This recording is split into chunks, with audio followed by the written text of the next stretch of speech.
नमस्कार दोस्तों, कैसे हो आप लोग? स्वागत है आपका। आज हम लोग आरबीआई ग्रेड बी 2027 के लिए क्वांट्स का क्या स्ट्रैटेजी होने वाला है, उसको डिस्कस करने वाले हैं। ठीक है। अब ये जो स्ट्रैटेजी क्यों इतना रेलेवेंट है, क्यों इतना इंपॉर्टेंट है, ये समझो। पिछले 3 सालों में जब से मैंने पढ़ाना चालू किया है, बहुत सारे लोगों को मैंने मेंटरशिप दिया है और बहुत सारे लोगों से बात किया है। मैंने देखा है कि 99% ऑफ द कैपेबल स्टूडेंट्स जो कि एग्जामिनेशन क्लियर कर सकते थे, वो क्वांट्स की वजह से रह जा रहे हैं। हर बार, हर बार एक सेम ही गलती सब दोहरा रहे हैं जो कैपेबल स्टूडेंट्स हैं। मैं उनको नहीं कंसिडर कर रहा हूँ जिन्होंने कुछ पढ़ा नहीं है। मैं उनको कंसिडर कर रहा हूँ जो कि कैपेबल हैं इस एग्जाम को क्लियर करने के लिए। वो लोग फेल हो रहे हैं तो क्वांट्स के अंदर। सबसे पहला हर्डल जो उनको आ रहा है, जिनकी वजह से वो आगे नहीं बढ़ पा रहे हैं, वो क्वांट्स है। अब ये क्वांट्स आपको लग रहा होगा कि यार कैपेबल स्टूडेंट्स भी अगर नहीं पास कर पा रहे हैं यानी कि बहुत डिफिकल्ट सब्जेक्ट है। नहीं, ये स्ट्रेटेजिकल सब्जेक्ट है। इसमें अगर आपने स्ट्रेटेजी लगा दिया तो आपको ये बहुत आसान पड़ेगा। ये इतना डिफिकल्ट सब्जेक्ट नहीं है। आपको डिफिकल्ट लगेगा कब तक? जब तक आपने एग्जाम नहीं दिया। आप एग्जाम दे करके आओगे, आपको फील होगा कि इतना डिफिकल्ट था नहीं। मैं थोड़ा सा स्ट्रेटेजी के साथ पढ़ता तो ये ईजी हो जाता मेरे लिए। ये मैंने बात किया कैपेबल स्टूडेंट्स का, जो ऑलरेडी कैपेबल हैं फिर भी वो क्वांट्स में मिस कर जा रहे हैं। उसका मेन कारण है स्ट्रेटजी का नहीं होना, या स्ट्रेटजी फॉलो नहीं करना, या स्ट्रेटजी पर भरोसा नहीं होना। अब यहाँ पर जो मैंने स्ट्रेटजी आपको बताया है, ये स्ट्रेटजी रैंडम स्ट्रेटजी नहीं है। ये पिछले 2020 से मैं देख रहा हूँ, तो पिछले 6 या 7 सालों का डेटा को एनालाइज करके मैंने ये स्ट्रेटजी बनाया है। और ये जो स्ट्रेटजी मैंने बनाया है ना, 2023 में मैंने बनाया था। 2023 में 2023 में मैंने जो स्ट्रेटजी बताया था, जो इंपॉर्टेंट टॉपिक्स बताए थे, वो इंपॉर्टेंट टॉपिक्स बदले नहीं हैं। आज तक वही इंपॉर्टेंट टॉपिक से सवाल आते हैं। यानी एक ही स्ट्रेटजी है, पिछले 4 सालों से वो 100% रिजल्ट दे रहा है। उसी स्ट्रेटजी को थोड़ा सा इम्प्रोवाइज करके मैं आपको यहाँ पर समझा रहा हूँ। तो इसीलिए ये वीडियो बहुत इंपॉर्टेंट है और ये पर्टिकुलर स्ट्रेटजी बहुत इंपॉर्टेंट है। ठीक है, चलो अभी मैं आपको ये स्ट्रैटेजी को समझाता हूँ। अगर आप आरबीआई ग्रेड बी को एक बार में क्लियर करना चाहते हैं, इसी बार क्लियर करना चाहते हैं, तो ये स्ट्रैटेजी आपको फॉलो करना ही पड़ेगा। जाने अनजाने जैसे भी आपको करो, आपको करना पड़ेगा। ठीक है, चलो अभी मैं आपको एक एक करके 4 बातों को डिस्कस करने वाला हूँ। ठीक है, चूंकि ये क्वांट्स का कॉम्प्रिहेंसिव वीडियो है, तो मैं चाहता हूँ कि आपको क्वांट्स के रिगार्डिंग और जानकारी लेने के लिए कहीं और ना जाना पड़े, यहीं पर आपको सारा जानकारी मिल जाए। सबसे पहले प्रॉब्लम स्टेटमेंट क्या है, क्वांट्स में इशू क्या है, ऐसे तो मैंने बता दिया आपको, एक और बार देख लेंगे। और आप लोग क्या गलती करते हो ये मैं आपको बता दूंगा। आपको ये फील होगा कि हाँ यार, ये गलती तो मैं कर ही रहा हूँ, तो उस गलती से आप बच जाना। Simple as that. ठीक है, दूसरा क्या है, गाइड सोल्यूशन। जब मैंने आपको प्रॉब्लम स्टेटमेंट बताया, तो मेरा जिम्मेदारी है कि मैं आपको सोल्यूशन भी बताऊं, जो इसका ओरिजिनल सोल्यूशन है। एकमात्र सोल्यूशन है, उसको आप कर लोगे, ईजी सोल्यूशन है। ठीक है, तीसरा है इंपॉर्टेंट टॉपिक्स। इंपॉर्टेंट टॉपिक्स जो है वो आपका थ्रू आउट द जर्नी आपको ज़रूरत पड़ेगा कि कौन सा इंपॉर्टेंट टॉपिक्स है, कहाँ पर आपको फोकस करना है। अगर आपने इंपॉर्टेंट टॉपिक्स को कर डाला तो आपका लाइफ जिंगा लाला। ठीक है, तो इंपॉर्टेंट टॉपिक्स का वो रेलेवेंस है। लास्ट में हम लोग बात करेंगे टाइप्स ऑफ क्वेश्चन आस्क्ड। क्योंकि देखो, जब आप इंपॉर्टेंट टॉपिक देखोगे, आपको समझ में आ जाएगा, अच्छा अच्छा ये 4 टॉपिक है, इसको कर लेंगे। लेकिन कैसे करोगे, कौन सा टाइप ऑफ क्वेश्चंस को करोगे, ये जानने के लिए आपको फोर्थ देखना पड़ेगा। साथ ही हम लोग इंपॉर्टेंट टॉपिक्स के साथ है ना, कट ऑफ भी आपको डिस्कस कर देंगे, ताकि आपको एक ब्रॉड आइडिया भी मिल सके कि हाँ, इस एग्जामिनेशन में अगर हमको सेक्शनल कट ऑफ क्लियर करना है, यानी सिर्फ कॉन्ट्स में पास करना है, तो कैसे होगा। ठीक है, ये अप्रोप्रिएट तरीका मैं यहाँ पर डिस्कस करना चाहता हूँ, सबसे ऑथेंटिक तरीका है ये। ठीक है, इसमें कोई शॉर्टकट नहीं है, लेकिन ये बहुत स्ट्रेटेजिकल है, आपको लगेगा कि ये शॉर्ट है। ठीक है, चलो सबसे पहले देखते हैं कि प्रॉब्लम स्टेटमेंट क्या है। 99% of the aspirant drop out of the race because of quantitative aptitude. Quants एक ऐसा सब्जेक्ट है जो सबसे बड़ा हर्डल बना हुआ है। 99% ऑफ द एस्पिरेंट जो है इसी को पार नहीं कर पाते हैं। अगर इसको पार कर लेंगे तो आपका जर्नी 50% आसान हो जाएगा, लेकिन ऐसा आप कर नहीं पाते हैं। ठीक है, आपको ऐसा फील होता है कि इसमें बहुत सारा एफर्ट लगेगा, इसलिए इतना मेहनत करना वर्थ इट नहीं है। लेकिन यहाँ पे मैं आपको बताता हूँ कि स्ट्रैटेजी कम्स इनटू प्ले। यहाँ पर आपको फील होगा कि यार स्ट्रैटेजी का कितना महत्व होता है। इस पर्टिकुलर एग्जामिनेशन में, आरबीआई में, नाबार्ड में, सेबी में, इस तरह के एग्जामिनेशन में जब वैकेंसी फ्लक्चुएट करता है, तो आपको स्ट्रैटेजी बहुत मैटर करता है। या तो आप स्ट्रैटेजी ले लो अपने अपने खुद के एक्सपीरियंस से, 3-4 बार फेल हो जाओ, एक्सपीरियंस आ जाएगा, या तो उससे कर लो, या फिर कोई मेंटर आपके आपके पास आया है तो उसका जानकारी आप ले लो।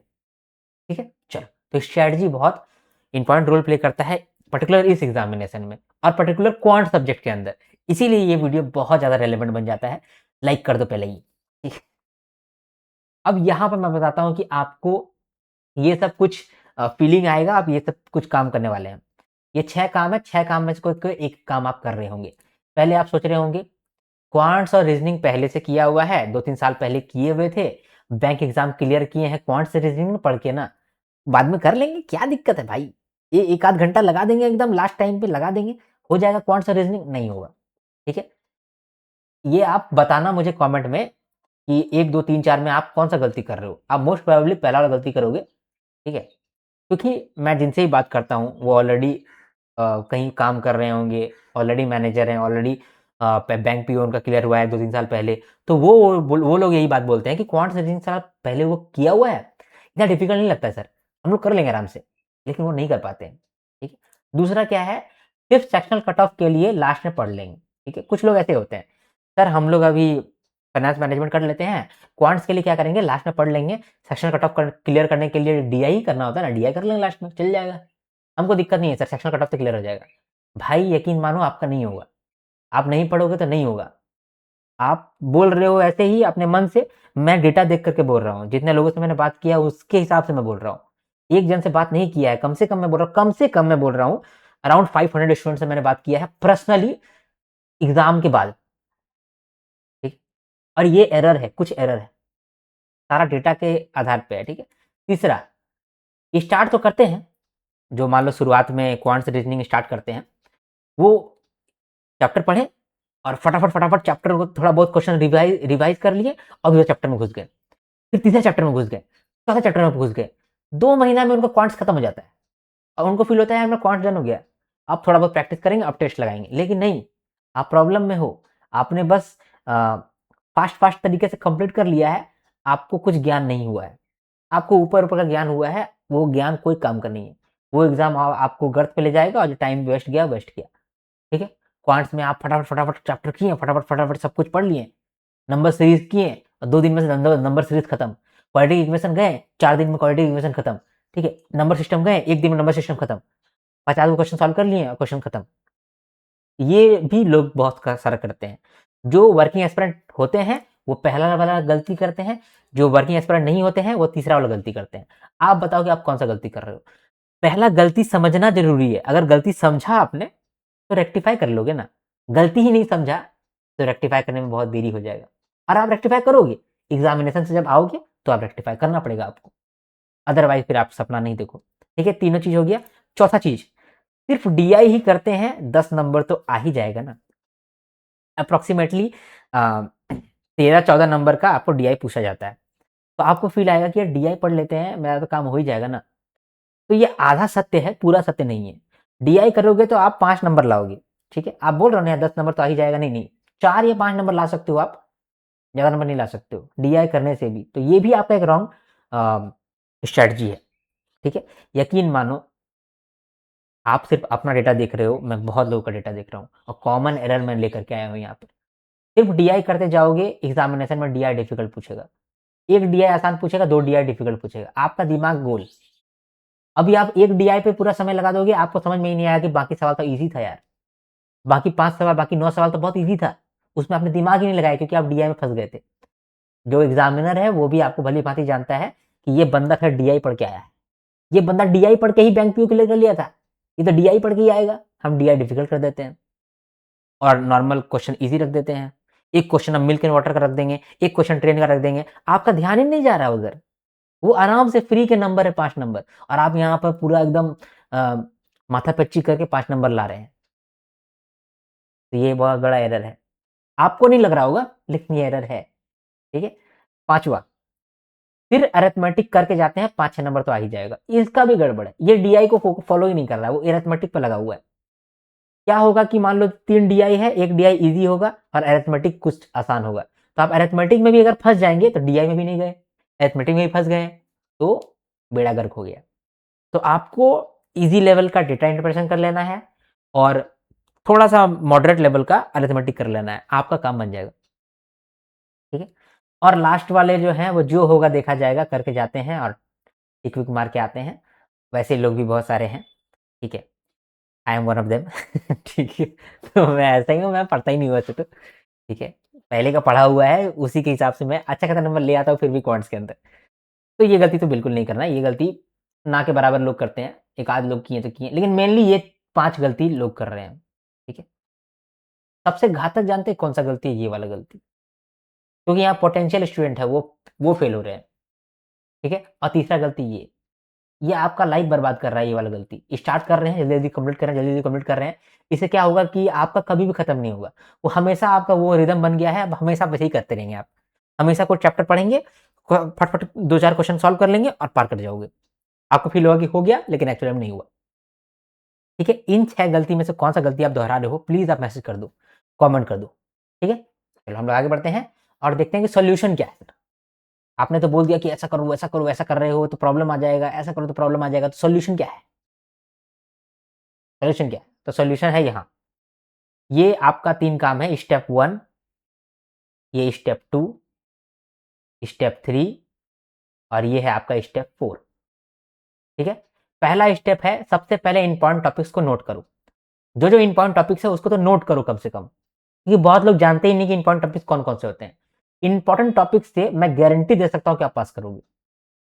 पूरा सिलेबस पढ़ना ही नहीं है आपको क्वांट्स के अंदर, इंपॉर्टेंट टॉपिक्स पढ़ना है, उस पे कमांड हासिल करना है और मैं लिख के दे सकता हूँ, एक व्हाइट शीट पे लिख के दे सकता हूँ कि आप पास कर जाओगे और अच्छे नंबर से पास करोगे। अप्रॉक्सिमेटली 15 नंबर आप उठाओगे और 15 से 20 नंबर आप उठाओगे, सिर्फ इंपॉर्टेंट टॉपिक्स को देखते हुए। इसके अलावा जो टॉपिक है उसको आप कर लोगे तो आराम से 20-25 नंबर लाओगे। मैथ के अंदर बोल रहा हूँ मैं, क्वांट्स के अंदर बोल रहा हूँ, ठीक है? तो अब ये भूलना नहीं कि ये क्वांट्स है, क्वांट्स बहुत डिफिकल्ट लग रहा है, लेकिन आप इंपॉर्टेंट टॉपिक्स को नोट करो। इसके बाद हर इंपॉर्टेंट टॉपिक जो मैंने आपको दिया है उसको बेसिक से पढ़ो। बेसिक से मतलब कि मान लो एक टॉपिक है नंबर सीरीज, ये इंपॉर्टेंट है, तो नंबर सीरीज को आप करीब करीब 10 दिन लगाओ। ठीक है? 10 दिन लगाओ। कम समय है तो 7 दिन लगाओ, लेकिन आपको उसमें समय लगाओ और सबसे पहले क्या करो कि नंबर सीरीज यूट्यूब में देखो, जो भी आपको सबसे अच्छा टीचर लग रहा है, जिससे आपको पढ़ने में समझ में आ रहा है, उससे पढ़ लो, बेसिक्स कर लो, फिर क्वेश्चन का प्रैक्टिस करो। कितना क्वेश्चन अभी बताऊंगा, अप्रॉक्सिमेटली 300 क्वेश्चन सॉल्व करो।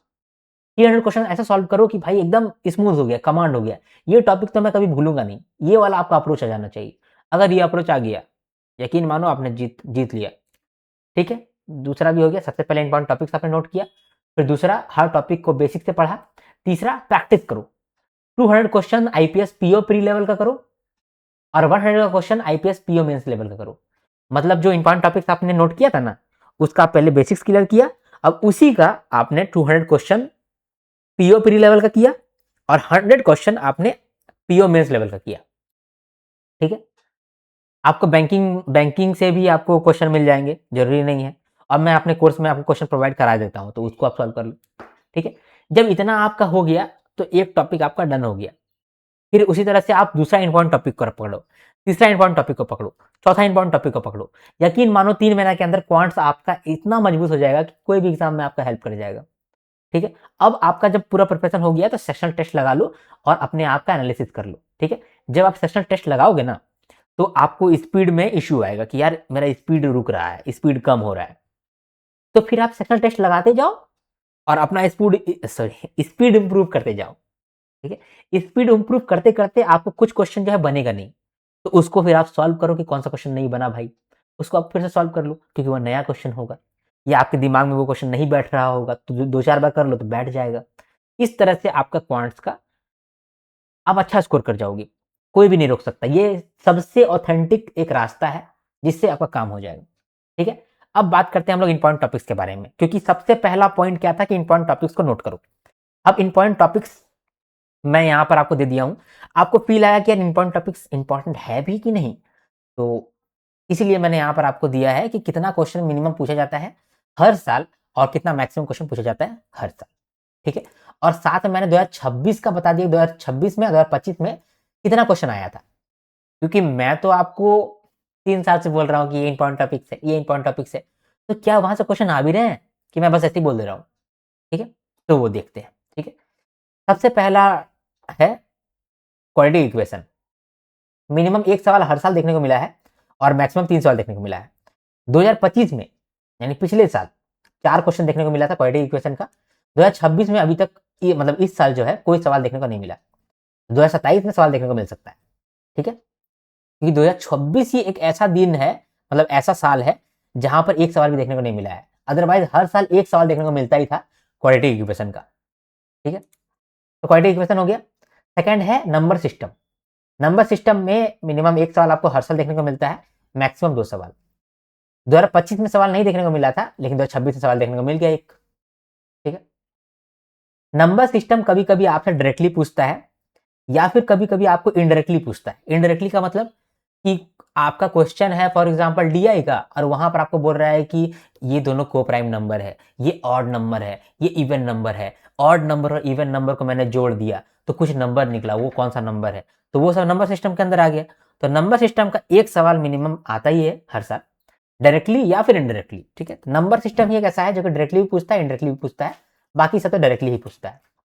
तो क्वाड्रेटिक इक्वेशन हो गया, नंबर सिस्टम हो गया। नंबर सीरीज, अभी जो नंबर सीरीज है मिनिमम एक सवाल हर साल देखने को मिला है, मैक्सिमम 4 सवाल हर साल देखने को मिला है। 2025 में भी 4 सवाल देखने को मिला, 2026 में 4 सवाल देखने को मिला। 2027 में नंबर सीरीज हो सकता है ना पूछे, लेकिन फिर भी आप प्रिपेयर करके जाओगे। ठीक है, अब प्रॉफिट एंड लॉस का बात करते हैं। प्रॉफिट एंड लॉस में या तो मिनिमम एक सवाल या तो मैक्सिमम 2 सवाल। तो प्रॉफिट एंड लॉस का इतना ही औकात है कि उसका एक ही सवाल बनना चाहिए। तो पिछले साल 2 सवाल पूछ लिया था, तो अब 2 सवाल पिछले साल पूछ लिया था, इस साल ये सवाल कोई नहीं पूछा। ठीक है, लेकिन इस साल फिर से सवाल पूछ सकता है। ठीक है, अब देखिए आपके लिए मेनली ये कॉलम इंपॉर्टेंट है और ये कॉलम इंपॉर्टेंट है। ठीक है, इस चीज को आप मतलब अपने कॉपी में लिख लो। ठीक है, ये इस दो चीज को ना आप अपने कॉपी में लिख लो। ठीक है, ये दो चीज को आप कॉपी में लिखो। तो क्वाड्रेटिक इक्वेशन हो गया, नंबर सीरीज हो गया, नंबर सिस्टम हो गया, प्रॉफिट एंड लॉस हो गया। मेंसुरेशन, मेंसुरेशन में मिनिमम एक सवाल मैक्सिमम एक सवाल, यानी एक सवाल हर साल देखने को मिला है। एक सवाल तो कम से कम आपको दिखेगा ही दिखेगा। तो यहाँ पर इस साल 2 सवाल देखने को मिल गया। ठीक है, सीआई एंड एसआई मतलब simple interest and compound interest, इसका मिनिमम एक सवाल देखने को मिलता था हर साल, इस साल 2 सवाल देखने को मिल गया है। चलेगा। Boats and streams and train, देखो या तो बोट्स एंड स्ट्रीम से एक सवाल पूछेगा या तो ट्रेन से एक सवाल पूछेगा, लेकिन हर साल आपको इन दोनों में से कोई एक क्वेश्चन दिखेगा ही दिखेगा, ये आप लिख लो। ठीक है, तो इस साल भी एक सवाल देखने को मिला है, पिछले साल भी एक सवाल देखने को मिला था। Milk and water type question, इसका भी एक सवाल आपको मिनिमम देखने को मिलेगा, मैक्सिमम 2 सवाल देखने को मिलेगा।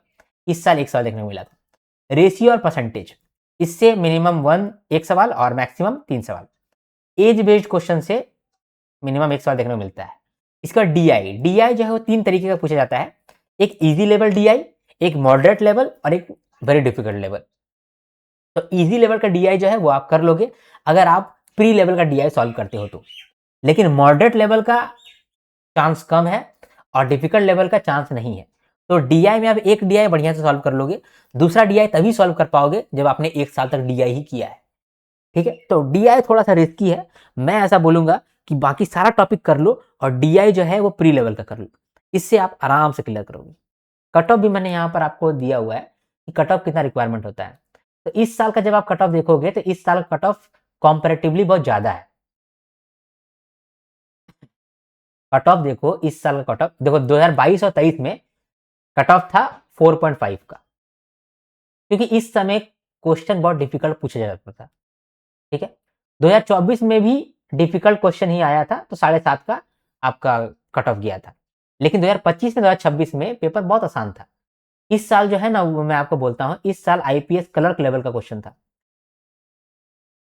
ठीक, और इस साल आपका एसबीआई क्लर्क लेवल का क्वेश्चन था। ठीक, इस साल काफी आसान क्वेश्चन था, इसीलिए आपको यहाँ पर दिख रहा है कट ऑफ आपका बहुत ज्यादा हो गया है। मैं आपको हर साल ये बात बोलता हूँ और इस साल भी आपको यही बात बोल रहा हूँ कि कट ऑफ जो है वो अपना इक्वेशन से आप हटा दो, आप अपना बेस्ट देकर के आओगे, आपको कट ऑफ का चिंता नहीं करना पड़ेगा। क्योंकि अगर आप ऐसा ऐसा सोचोगे कि 20% कट ऑफ बढ़ रहा है, 30% कट ऑफ बढ़ रहा है, ऐसा नहीं हो सकता है ना। पेपर का डिफिकल्टी के हिसाब से कट ऑफ चेंज होता है। तो आप ऐसे नहीं समझ सकते कि 50% कट ऑफ बढ़ जाएगा या फिर 60% कट ऑफ बढ़ जाएगा या 20% कट ऑफ बढ़ जाएगा, नहीं बढ़ेगा। ऐसा कभी हो सकता है, वो कभी नहीं भी हो सकता है। तो ये कुछ मटेरियलिस्टिक इंफॉर्मेशन नहीं है। आप ये कर सकते हो कि आप अपना बेस्ट दे करके आओ और कट ऑफ जैसा डिसाइड होगा वैसा डिसाइड होगा। ठीक है, जिस तरह का पेपर था उस हिसाब से 14.5 कम है कट ऑफ। ठीक है, क्योंकि इसमें आपको 6 क्वेश्चन जो है मैं बताता हूं आपको, इसमें 6 क्वेश्चन जो है ये आपका पूछा था अप्रोक्सीमेशन का, बहुत ईजी था, ठीक है।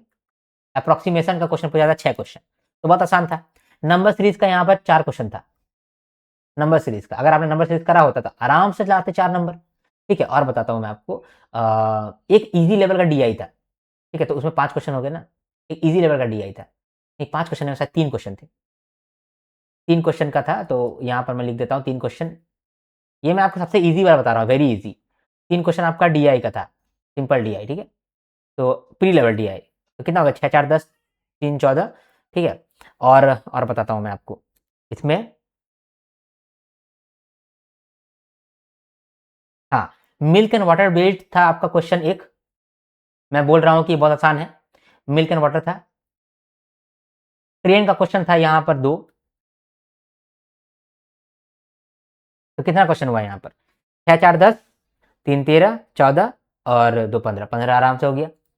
अभी क्वेश्चन बहुत भी बहुत आसान है, लेकिन ये सब बहुत वेरी वेरी इजी वाला कैटेगरी है। तो वेरी इजी में 14.5 नंबर तो आप ला ही सकते थे। तो इसीलिए जो कट ऑफ है वो चेंज होता है बेस्ड ऑन द डिफिकल्टी। और हमेशा ये ध्यान देना कि डिफिकल्टी पे बेस्ड है कट ऑफ, ठीक है, कोई परसेंटेज पे बेस्ड नहीं है। हो सकता है कि कभी कभी आपको परसेंटेज बेस्ड भी दिखे कि परसेंटेज बेस्ड आपका कट ऑफ बढ़ रहा है। तो परसेंटेज बेस्ड मान लो कि कट ऑफ आज इस साल कट ऑफ हो गया 30, तो क्या आपको क्या लगता है कि आप 30 आउट ऑफ 30 आपका कट ऑफ है, तो अगले साल क्या 30% और बढ़ जाएगा कट ऑफ? नहीं बढ़ेगा ना। तब अब गिरेगा, अब कम हो जाएगा। उसका कारण मेन है कि डिफिकल्टी लेवल पे चेंज हो रहा है आपका कट ऑफ, ठीक है। तो सिंपल आप समझ गए, ठीक है। तो इस पे आपका कॉमन सेंस लगना चाहिए, मुझे इतना नहीं बताना चाहिए इसमें, ठीक है। आपको समझ में आ रहा होगा, ठीक है। तो इंपॉर्टेंट टॉपिक भी आप समझ लिए, सोल्यूशन भी आप समझ लिए, और प्रॉब्लम भी आप समझ लिए। तो प्रॉब्लम, सोल्यूशन, इंपॉर्टेंट टॉपिक्स और कट ऑफ, ये सब आप समझ गए। अब देखो ये जो इंपॉर्टेंट टॉपिक्स है, इससे किस तरीके के क्वेश्चन पूछ सकता है वो, ये देखो, types of question asked. Data sufficiency का क्वेश्चन वो पूछ सकता है जब भी पेपर डिफिकल्ट आएगा, तो डेटा सफिशिएंसी का बहुत सारा क्वेश्चन दिखेगा। तो अगर फॉर एग्जांपल आपने पहला इंपॉर्टेंट टॉपिक कर लिया, ठीक है, क्वाड्रेटिक इक्वेशन कर लिया, या फिर आपने for example profit and loss कर लिया, तो प्रॉफिट एंड लॉस के ही कम से कम 50 क्वेश्चन डेटा सफिशिएंसी वाले लगाओ, ठीक है, तब आपका प्रॉफिट एंड लॉस एकदम पक्का हो जाएगा। क्योंकि और कैसे कैसे क्वेश्चन पूछता है, मान लो कि देखो, डेटा सफिशिएंसी पूछता है, क्वांटिटी कंपैरिजन के हिसाब से भी क्वेश्चन पूछता है आपसे, ठीक है, और डीआई में वही क्वेश्चन पूछ लेगा आपसे, या फिर सिंपल क्वेश्चन पूछ लेगा। तो आप कोई भी एक टॉपिक उठा रहे, फॉर एग्जांपल आप प्रॉफिट एंड लॉस का एक टॉपिक पढ़ रहे हैं, ठीक है, प्रॉफिट एंड लॉस का टॉपिक पढ़ रहे हैं, तो इसका रोड मैप क्या रहेगा, सबसे पहले आप क्या करोगे, बेसिक्स करोगे। यूट्यूब पे भी आपका बेसिक्स मिल जाएगा, अगर आपने पहले पढ़ रखा है तो आपने नोट्स बनाया होगा तो उससे आप बेसिक्स कर लो। जैसे ही बेसिक्स आपका डन हो गया, तो आप मेंस वाले क्वेश्चंस यूट्यूब पे ही देखो, कहीं पर मिल रहा होगा तो कर लो, ठीक है, मेंस लेवल के। जब आप मेंस लेवल का क्वेश्चन करोगे, इस लेवल में ही आपको डेटा सफिशिएंसी का क्वेश्चन दिखेंगे, इस लेवल पे ही आपको क्वांटिटी कंपैरिजन वाले क्वेश्चन दिखेंगे, ठीक है, इसी लेवल पे आपको डीआई वाले क्वेश्चन भी दिखेंगे, ठीक है। और यहाँ बेसिक्स में आपको सिंपल वर्ड प्रॉब्लम मिलेगा, ठीक है, वर्ड प्रॉब्लम मिलेगा। तो इस तरह के क्वेश्चन पूछते हैं, ये वाला क्वेश्चन भी पूछेगा, ये भी पूछ सकता है, ये भी पूछ सकता है, ये भी पूछ सकता है। तो इंपॉर्टेंट टॉपिक्स तो कम है, लेकिन इनसे जो सवाल पूछ सकता है वो 3 4 तरीके से सवाल पूछ सकता है। या तो डेटा सफिशिएंसी पूछेगा, या तो क्वांटिटी कंपैरिजन पूछेगा, या तो स्टेटमेंट बेस्ड पूछेगा, या तो आपसे डीआई पे पूछ लेगा, या तो बाकी सिंपल वर्ड प्रॉब्लम पूछेगा। स्टेटमेंट बेस्ड किस तरीके का क्वेश्चन होता है, स्टेटमेंट बेस्ड का मतलब कि आपको 5 6 स्टेटमेंट दे देगा और आपको फाइनल रिजल्ट पूछेगा। फॉर एग्जाम्पल आपको बोलेगा कि ये जो क्वाड्रेटिक इक्वेशन है इसका रूट निकालो, स्टेटमेंट 1। जो रूट निकला उस रूट को मल्टीप्लाई कर दो को प्राइम नंबर के साथ, सेकंड स्टेटमेंट, मल्टीप्लाई कर दो, ठीक है। जो आपका निकला उसका एचसीएफ निकाल दो, तीसरा में बोलेगा एचसीएफ निकाल दो, एचसीएफ निकल गया, अब इसको मल्टीप्लाई कर दो और अब बताओगे कितना आंसर है। तो इसको बोलते हैं statement based answer, statement based question, ठीक है। तो यहां पर अगर पेपर बहुत डिफिकल्ट आता है, तब इस ब्रेकअप में क्वेश्चन वो पूछेगा। अगर पेपर डिफिकल्ट आता है, जो कि चांसेस है कि आएगा, अगर वैकेंसी अच्छा आएगा तो पेपर डिफिकल्ट आएगा, वैकेंसी बहुत कम रहेगा तो पेपर इजी रहेगा, इतना याद रखना, ठीक है। अगर वैकेंसी बहुत रहेगा, ठीक है, तो बहुत वैकेंसी में बहुत लोग आते हैं और बहुत अच्छे एस्पेरेंट्स आते हैं, तो इसीलिए उस समय एग्जामिनेशन और टफ हो जाता है। ठीक है। तो उसके लिए इन लोगों ने क्या किया है, डेटा सफिशिएंसी के क्वेश्चन पूछते हैं ये 4 से 5 नंबर के, क्वांटिटी कंपैरिजन के क्वेश्चन पूछते हैं 4 से 5 नंबर के, स्टेटमेंट बेस्ड क्वेश्चन पूछते हैं 4 से 5 नंबर के, डीआई पूछते हैं 8 से 10 नंबर का, और रेस्ट पूछते हैं 8 से 10 नंबर का। ठीक है, ये तब होगा जब पेपर डिफिकल्ट आ गया। ठीक है, यहां लिख देता हूं पेपर डिफिकल्ट, पेपर डिफिकल्ट। अब मान लो पेपर इजी आ गया, पिछले 2 सालों से पेपर इजी आ रहा है, तो उस केस में क्या होगा? अगर पेपर आपका इजी आ रहा है तो उस केस में क्या होगा? उस केस में डेटा सफिशिएंसी के क्वेश्चन हो सकता है 0 से 1 आए, क्वांटिटी कंपैरिजन के सवाल हो सकते हैं 0 से 5 आए। ठीक है, क्वांटिटी कंपैरिजन ना थोड़ा सा इजी होता है as compare to data sufficiency. Statement based भी वही होगा, 0 से लेकर के 1 आ सकता है। डीआई तो जितना आता है उतना ही आएगा, 8 से 10 आता है। और जो रेस्ट है सिंपल वर्ड प्रॉब्लम, ये बढ़ सकता है, ये 10 से 15 हो सकता है। ठीक है, तो ये हो गया जब पेपर इजी है, और जब पेपर डिफिकल्ट है तो ये हो गया। ठीक है, ठीक है। अब एक और बात मैं आपको यहाँ बताना चाहता हूँ कि आपको फील होगा सर इंपॉर्टेंट टॉपिक्स तो हो गया, कितना टाइम लगेगा ये चीज़ करने में? देखो अप्रोप्रिएट टाइमिंग मैं बताता हूँ आपको। ठीक है, अप्रोप्रिएट टाइमिंग, बिना कोई हड़बड़ी के आपको सबसे पहले रेशियो परसेंटेज करना पड़ेगा। इसमें आपका टाइम लगेगा कितना? इसमें आपका टाइम लगेगा 10 दिन। ठीक है, 10 दिन में बढ़िया से आप रेशियो परसेंटेज कर लो। ठीक है, क्योंकि ये डीआई में भी आपको हेल्प करेगा। इसके बाद फिर आप कर लो नंबर सीरीज, 10 दिन इसमें लगाओ और बहुत सारे क्वेश्चन सॉल्व करो। ठीक है, नंबर सिस्टम इसमें आपका 5 दिन लगेगा, क्वाड्रेटिक इक्वेशन इसमें आपका 5 दिन लगेगा। ठीक है, मेंसुरेशन इसमें आपका 5 दिन लगेगा, अच्छे से याद करो। प्रॉफिट एंड लॉस इसमें आपका 3 दिन लगेगा। SICI में आपका 8 दिन लगेगा। बोट्स एंड स्ट्रीम्स में आपका और ट्रेन, बोट्स एंड स्ट्रीम्स और ट्रेन अगर कर लोगे तो 5 दिन में हो जाएगा। ठीक है, मिल्क एंड वाटर डे जो क्वेश्चन है ये 2 दिन में हो जाएगा। एज बेस्ड क्वेश्चन जो है वो 2 दिन में हो जाएगा। और डीआई को धीरे धीरे करके करना पड़ता है, लेकिन आप इजी लेवल का डीआई करोगे तो आप ये समझ लो कि ये 7 दिन में हो जाएगा। तो कितना आपका टोटल समय लग रहा है देखो आप, 5 5 10 20 23 और 28 28 33 33 और 2 35 35 और इधर 42 42 और 52 52 2 54 54 और या 61 डेज होता है। ठीक है,